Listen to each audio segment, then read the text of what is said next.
एक बात तो बिल्कुल साफ है, ये लड़ाई इस समय जो हो रही है, एक तरफ रूस है, दूसरी तरफ अमेरिका है।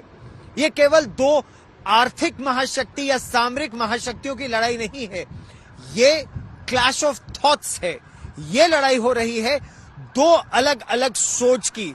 एक तरफ पूंजीवाद है तो दूसरी तरफ साम्यवाद है, और ये बहुत अहम लड़ाई हो रही है जो दुनिया को एक नया रूप देने की शक्ति रखती है।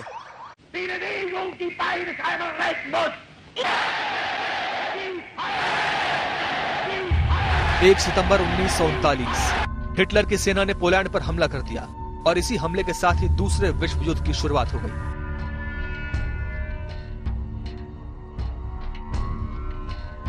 एक तरफ थे जर्मनी, इटली और जापान, दूसरी तरफ थे फ्रांस, ग्रेट ब्रिटेन, अमेरिका और सोवियत संघ। और इसके साथ ही विश्व पटल पर उदय होता है बिग थ्री, यानी अमेरिका, ब्रिटेन और रूस का। हिटलर को रोकने में मित्र राष्ट्रों को करीब 6 साल लगे, लेकिन जापान ने अभी भी हथियार नहीं डाले थे। अमेरिका ने 2 परमाणु बम हिरोशिमा और नागासाकी पर गिराए, जिसने जापान को घुटनों पर ला दिया। जापान के आत्मसमर्पण करते ही दूसरा विश्व युद्ध समाप्त हो गया। 10 करोड़ सैनिकों के साथ लड़े जाने वाले दूसरे विश्व युद्ध ने विश्व को 2 भागों में विभाजित कर दिया।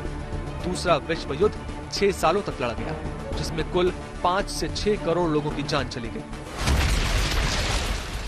परमाणु बम के इस्तेमाल से पहले सोवियत संघ को इसकी जानकारी तक नहीं थी। इस बात को लेकर आगे दोनों देशों के रिश्ते ठीक नहीं रहे। दूसरे विश्व युद्ध के बाद सोवियत संघ और अमेरिका महाशक्ति बनकर उभरे।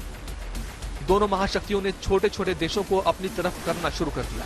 स्टालिन ने पूर्वी यूरोप के कई देशों में कम्युनिस्ट सरकारें स्थापित करवा दी थी। अमेरिका और उसके मित्र देशों ने माना कि साम्यवाद आने वाले समय में उनके लिए खतरा हो सकता है, और यहीं से शुरुआत होती है शीत युद्ध यानी कोल्ड वॉर की। अमेरिका और रूस की ये दुश्मनी कभी हॉट रही है, कभी कोल्ड रही है, लेकिन दोनों देशों की खुद को सुपर पावर साबित करने की होड़ में दुनिया के तमाम देशों को इसका खामियाजा भुगतना पड़ा है। यूक्रेन इसकी ताजा मिसाल है।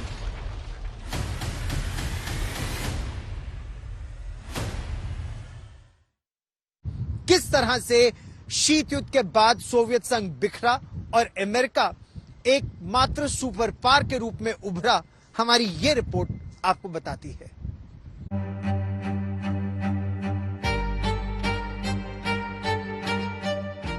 चार अप्रैल 1949 को वॉशिंगटन में 12 देश इकट्ठा हुए, जहां नेटो की नींव रखी गई। ये पूंजीवादी देशों का सोवियत विस्तार को जवाब था। अमेरिका नेटो का सबसे ताकतवर देश था, इसलिए उसे नेटो का मुखिया मान लिया गया। नेटो के जवाब में सोवियत संघ ने 1955 में वॉर्सो पैक्ट की स्थापना की। ये कम्युनिस्ट देशों का साझा सुरक्षा संगठन था। इसी के साथ दोनों गुटों में हथियारों की रेस शुरू हो गई। नेटो का ऊपर कंट्रोल जो था या जो वर्चस्व था वो अमेरिका का था, और वार्सो पैक्ट की जो कंट्रीज थी उसके ऊपर असर और रसूख था वो रूस का था। और ये जो शीत युद्ध चल रहा था ये उसी का एक अहम हिस्सा था। ये जो दोनों ब्लॉक्स बने थे। 1962 में क्यूबा संकट में फिर अमेरिका और सोवियत संघ आमने सामने थे। 80 के दशक में सोवियत संघ अफगानिस्तान युद्ध में बुरी तरह उलझा, जिसका फायदा अमेरिका ने उठाया। 1989 में Poland, east Germany, Bulgaria, Hungary, Czechoslovakia और रोमानिया में कम्युनिस्ट सरकारों के विरुद्ध आंदोलन होने लगे। जुलाई 1991 में वार्सो पैक्ट खत्म हुआ और दिसंबर 1991 में सोवियत संघ का विघटन हो गया। सोवियत संघ के विघटन के बाद भी अमेरिका रूस के खिलाफ नेटो को मजबूत करता गया। देखते ही देखते सोवियत संघ का हिस्सा रहे कई देश इसमें शामिल हो गए। यूक्रेन ने जैसे ही इसमें शामिल होने की मंशा जताई, पुतिन के सब्र का पैमाना छलक गया।